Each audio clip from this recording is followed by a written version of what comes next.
It was Sunday morning in a men's Bible study class. "Will you please tell me," said a member to the teacher, "how far in actual miles is it from Dan to Beersheba? All my life I've heard the familiar phrase from Dan to Beersheba, but I've never known the distance." Before the answer could be given, another member rose and back. "Do I understand that Dan and Beersheba are the names of places?" "Yes," the teacher replied. "Well, that's one on me. I always thought they were husband and wife, like Sodom and Gomorrah." Well, I trust you all know that Sodom and Gomorrah were cities, and the Bible tells us they were destroyed because of their wickedness. Now, this is not my favorite story in the Bible, and it's an unusual story, it seems like, for Christmastide, but it does come in one of the Christmastide lectionary readings. But it feels ajar in a book that chides Jonah for resenting mercy in a city of 40,000 people. It feels out of place with a God who would speak through Jesus about loving your enemies and praying for those who persecute you. Not that there was any doubt Sodom and Gomorrah deserved being destroyed. And in that primitive time, if a disaster hit a person or a group, it was often, if not always, considered to be a divine punishment. The idea was so prevalent that if a person had a problem, it was assumed that they were being punished, no matter how good they appeared to be. That was the premise of Job's friends. We're told from the get-go that Job was not being punished, but the friends accused Job of being wicked, terribly wicked, because they thought bad things only happened to bad people. To this day, people often assume this is the case, and if someone isn't being punished, they believe God must still have a hidden purpose if suffering is encountered. Harold Kushner's book, When Bad Things Happen to Good People, was a huge relief to many people. He refuted the idea that bad things are necessarily a punishment or an arbitrary plan of God. Now, as many of you probably know, I don't personally believe God causes bad things to happen. It doesn't accord with my experience of God as loving, generous, and kind. But there are people who believe God does do that, and there are some studies indicating that when bad things happen to those people, their belief actually helps them get through it better than those of us who see the event as more random or without as much purpose. Although, as I will say that as a person of faith, I do believe God is with us through every moment of the bad stuff, and God will enable us to bring something good out of it. And this other belief is probably why one author even suggested it was why the prophets pounded at the Israelite people and told them that the disasters falling on them were well-deserved punishments. By understanding their suffering in that way, their faith was nurtured, and they were strengthened for the hard times ahead.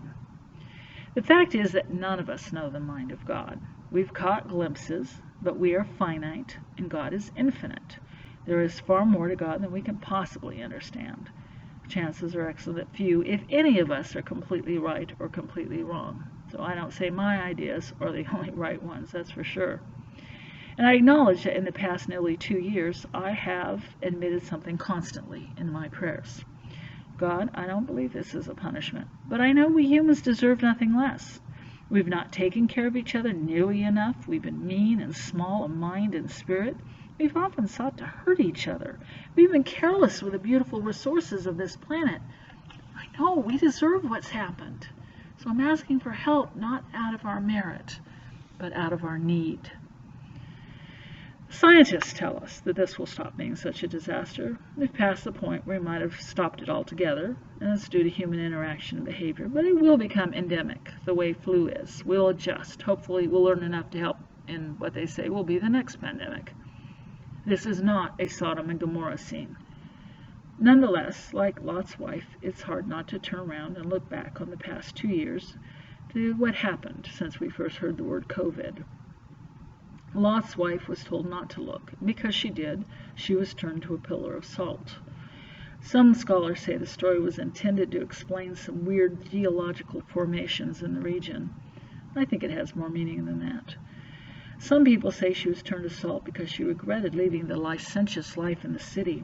There's nothing to suggest that she was leading that life herself, or even wanted to do so. And her husband, we remember, also had to be practically dragged out of the city. Could be seen as a punishment for disobedience. Disobeying God is never a good idea. But the description of being turned to salt has always been interesting to me. Salt can have a very positive connotation in ancient writings. It was a valuable substance. It was important to enhance the taste of food as well as to preserve it. But it's generally assumed that it does not have a positive meaning in this story. For one thing, salt and soil are a really bad mix. It makes the land infertile. Well, most people assume this was a punishment. The story actually just says this is what happened. I have some sympathy for her, and even some admiration. Looking back was a completely human thing to do. The city was not a good place. She may have longed to leave it, and for whatever reason, she was stuck there most of her life. But that's where she'd been born. She had borne her children. She had raised them, no doubt aided in the birth of other children. She'd shared the joys and sorrows in her neighbors. And another writer actually admires Lot's wife because she cared about the people she left behind. There's nothing more human, nothing more noble than this. At God's calling, the human race believes in helping the weak, rescuing the unfortunate, and caring about each other. And Lot's wife may have been making that choice when she looked backwards. If so, I honor her for it. Some scholars believe Lot's wife didn't literally become a pillar of salt. Instead, her life became unproductive, the way salt and soil makes it infertile. It didn't have to be a punishment. She could have spent all her time regretting or crying or grieving over the past, unable to think or build anything else. We don't know a lot about Lot's wife. We do know that too much salt is bad.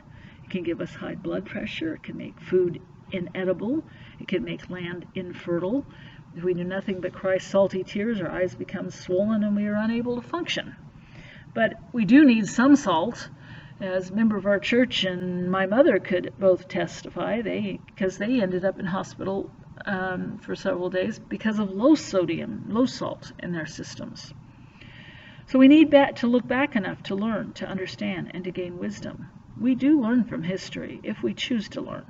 If we don't learn from history, we seem doomed to repeat it. We can't spend all our time looking back. We can't change the past. We can work on the future. We are here on the second day of the year 2022. We have regrets, we have frustrations, sorrows, perhaps some anger, certainly some angst for the way things used to be only 2 years ago.